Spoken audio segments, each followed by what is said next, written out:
أعوذ بالله من الشيطان الرجيم. بسم الله الرحمن الرحيم. لا يحل لك النساء من بعد ولا أن تبدل بهن من أزواج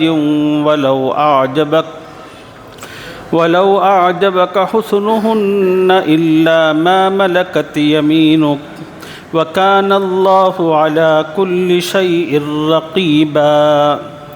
صدق اللہ العظیم.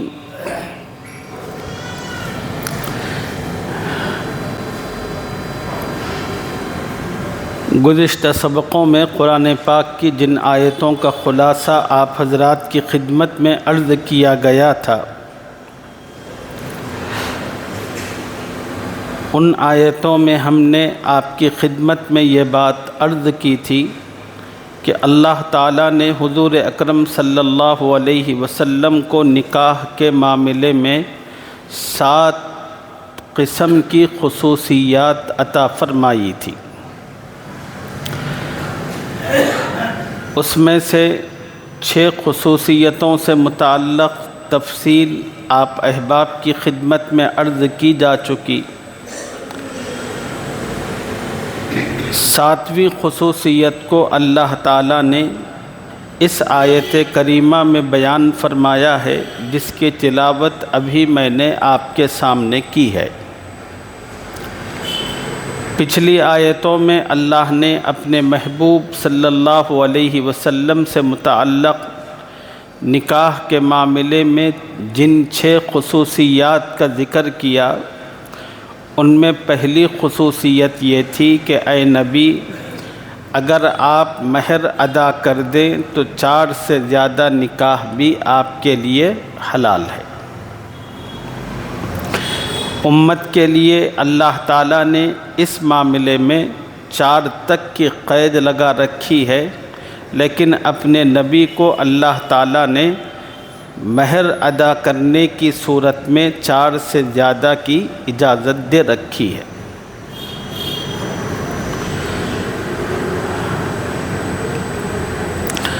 دوسری خصوصیت اللہ تعالیٰ نے اپنے پیغمبر صلی اللہ علیہ وسلم سے متعلق یہ بیان فرمائی، جتنی باندیاں آپ کی ملکیت میں موجود ہے، اللہ تعالیٰ نے ان تمام باندیوں کو آپ کے لیے حلال کیا ہے.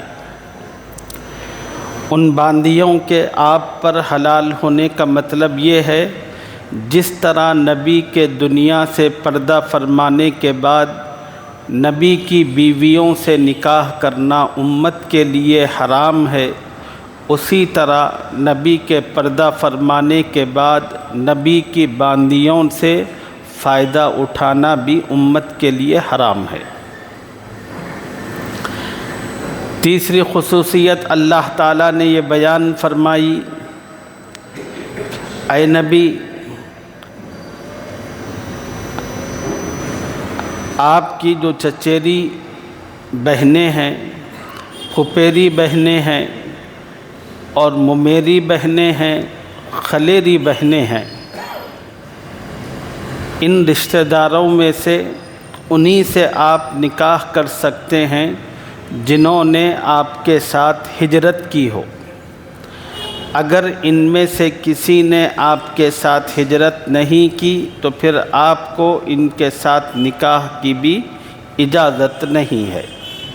یہ تیسری خصوصیت تھی جو اللہ نے بیان فرمائی. امت کے لیے ایسی کوئی پابندی نہیں ہے، امتی اپنی جس چچیری بہن سے، پھپھیری بہن سے، خلیری اور ممیری بہن سے نکاح کرنا چاہیں کر سکتے ہیں.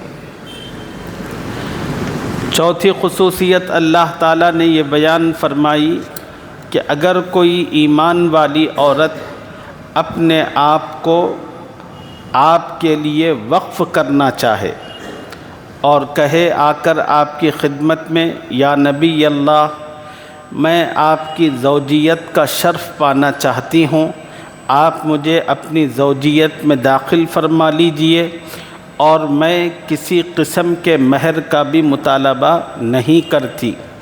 اگر کوئی ایماندار عورت بغیر مہر کے مطالبے کے اپنے آپ کو مکمل آپ کے حوالے کر دے تو وہ بھی آپ کے لیے حلال ہے۔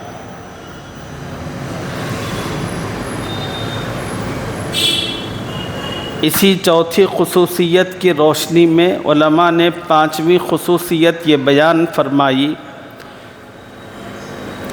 بس نبی کا نکاح اسی عورت سے حلال ہو سکتا ہے جس نے اپنے آپ کو آپ کی خدمت میں پیش کیا ہو جبکہ وہ ایمان کے ساتھ ہو۔ اگر ایمان کے بغیر ہو تو پھر وہ نبی کے لیے حلال نہیں ہے۔ چھٹی خصوصیت اللہ تعالیٰ نے یہ بیان فرمائی کہ اے نبی، آپ کی بہت ساری بیویاں ہیں، اللہ تعالیٰ نے ان بیویوں کے درمیان انصاف کرنا، ان کا لحاظ رکھنا، خرچ کے اندر، رات گزارنے کے معاملے کے اندر، یہ ساری کی ساری پابندی اللہ تعالیٰ آپ پر سے ختم کرتے ہیں۔ اللہ آپ کو حق اور اختیار دیتے ہیں، آپ جس بیوی کے ساتھ چاہیں اپنا وقت گزار سکتے ہیں۔ یہ بھی نبی کی خصوصیت ہے، امت کو اس کی اجازت نہیں ہے۔ اگر کوئی امتی ایک سے زائد نکاح کرتا ہے تو اس پر فرض ہے دونوں بیویوں کے درمیان برابری قائم کرنا، رہائش میں، کھانے پینے میں، کپڑوں میں اور رات گزارنے کے معاملے میں۔ یہاں تک 6 خصوصیتیں ہوئی۔ 7ویں خصوصیت اس آیت میں اللہ نے بیان فرمائی، لا يحل لك النساء من بعد ولا ان تبدل بهن من ازواج ولو اعجبك حسنهن الا ما ملكت يمينك۔ نبی صلی اللہ علیہ وسلم کو اللہ تعالیٰ نے 11 بیویاں عطا فرمائی تھیں اور 2 باندیاں آپ کی ملکیت میں تھیں۔ اب اللہ نے 7ویں خصوصیت یہ بیان فرمائی کہ اے نبی، اب آپ کی ملکیت میں جتنی بیویاں اور باندیاں اللہ نے رکھی ہیں بس یہی آپ کے لیے حلال ہیں، اس کے علاوہ اب کسی سے آپ کا نکاح نہیں ہو سکتا۔ امت کے لیے ایسا نہیں ہے، امت کے لیے اللہ نے 4 کی حد بندی کر دی ہے، لیکن اگر اس 4 میں سے کسی کو طلاق دی جاتی ہے تو پھر اس کی جگہ کسی اور کا نکاح ہو سکتا ہے، یا کسی کا انتقال ہو گیا تو پھر اس کی جگہ دوسری آ سکتی ہے۔ لیکن نبی صلی اللہ علیہ وسلم کی خصوصیت یہ ہے کہ اللہ نے بتا دیا اب جو ہیں آپ کے نکاح میں، اب اس کے علاوہ نہ اس میں مزید کوئی آ سکتا ہے، نہ ان کے دنیا سے گزرنے کے بعد کسی اور کو ان کی جگہ دی جا سکتی ہے۔ لا يحل لك النساء من بعد ولا ان تبدل بهن من ازواج ولو اعجبك حسنهن۔ اب سوال پیدا ہوتا ہے، اللہ تعالیٰ نے اپنے نبی کے لیے بس انہی عورتوں کو جو اس وقت آپ کی زوجیت اور ملکیت میں تھے انہی کو منتخب اور پسند فرمایا، اور اس کے علاوہ باقی کو اللہ نے جو اجازت نہیں دی، اس کی وجہ حضرت انس رضی اللہ تعالی عنہ یہ بیان فرماتے ہیں، جب ازواج مطہرات نے ایک مرتبہ نبی اکرم صلی اللہ علیہ وسلم کی خدمت میں حاضر ہو کر اس بات کا مطالبہ کیا تھا، اے نبی، آپ ہمیں جو خرچہ دیتے ہیں اس خرچے کو ذرا سا بڑھا دیجئے۔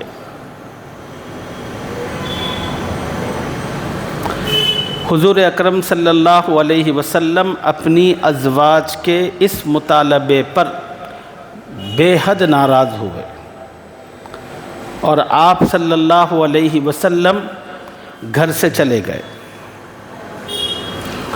اور وہ ناراضگی کئی دنوں تک رہی۔ پھر اللہ تعالیٰ کو بھی ازواج مطہرات کا خرچہ بڑھانے کا مطالبہ کرنا پسند نہیں آیا، اس لیے کہ ازواج مطہرات کوئی عام خواتین تو ہیں نہیں کہ میری اور آپ کی جس طرح گھر کی عورتیں ہیں، وہ تو نبی کی بیویاں ہیں اور ساری امت کی مائیں ہیں۔ اللہ تعالیٰ نے ان کو پوری دنیا انسانیت کے لیے نمونے کے طور پر منتخب فرمایا۔ اگر وہ اس طرح کا مطالبہ کرتی رہیں، دنیا کے معاملے میں حرص کرتی رہیں، تو پھر باقی امت کے لیے نمونہ کہاں ملے گا؟ تو اس بنا پر نہ اللہ کے نبی کو اپنی ازواج کا یہ مطالبہ پسند آیا، نہ اللہ کو پسند آیا۔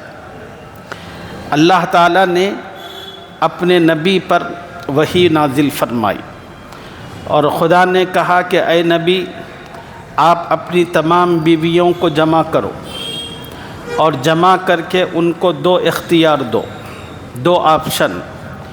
پہلا آپشن یہ کہ اگر تم کو خرچہ زیادہ چاہیے، آؤ میں تمہیں خرچہ زیادہ دوں گا، اچھے کپڑے بھی دوں گا، پیسے بھی دوں گا، اور تمہیں اپنی زوجیت سے علیحدہ کر دوں گا۔ یہ پہلا آپشن ہے۔ دوسرا آپشن یہ ہے کہ اگر آپ کو میری زوجیت میں رہنا ہے تو تنگی اور ترشی جس طرح بھی چل رہی ہے اسی پر صبر اور قناعت کرنا ہوگا۔ اب یہ دو آپشن کھلے ہوئے ہیں، تم میں سے جو چاہے جس آپشن کو اپنا سکتا ہے۔ تو تمام کی تمام ازواج مطہرات کے سامنے جب یہ دو آپشن آئے، انہوں نے یہ دوسرے آپشن کو اٹھا کر پھینک دیا، کہا کہ ہمیں کوئی خرچہ ورچہ نہیں چاہیے، جیسا پرانا چل رہا تھا اسی پر ہم راضی ہیں، اور ہمارے لیے یہ سب سے زیادہ خوش نصیبی اور سعادت مندی ہے کہ خدا نے ہمیں نبی کی زوجیت میں ہونے کا شرف عطا فرمایا، اور ہم یہ شرف کسی قیمت پر چھوڑنے کے لیے تیار نہیں ہیں۔ چنانچہ جب تمام کی تمام ازواج مطہرات نے اللہ کی جانب سے آپشن دیے جانے کے بعد انہوں نے دنیا کی دولت کے مقابلے میں نبی کی ذات کو ترجیح دی، تو پھر خدا نے ان تمام ازواج پر یہ انعام فرمایا، نبی سے کہا کہ بس یہی آپ کی بیویاں ہیں، اب اس کے بعد آپ کی کوئی اور بیوی بن نہیں سکتی۔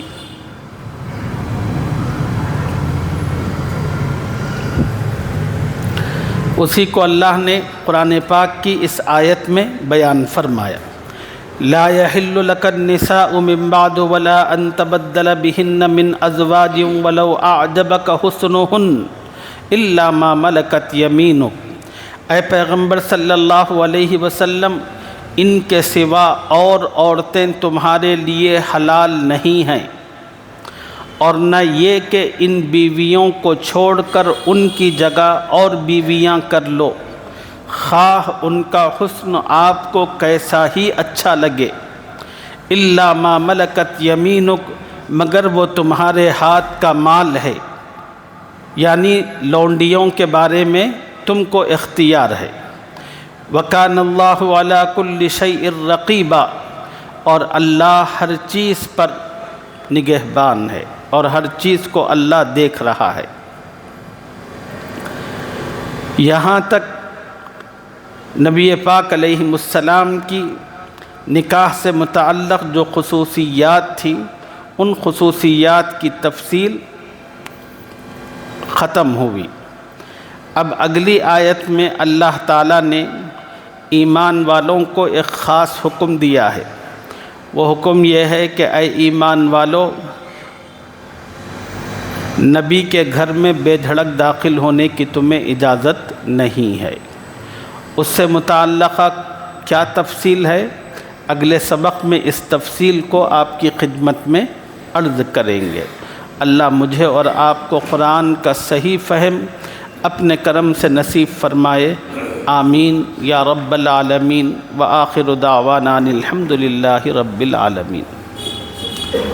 سبحان اللہ وبحمدہ۔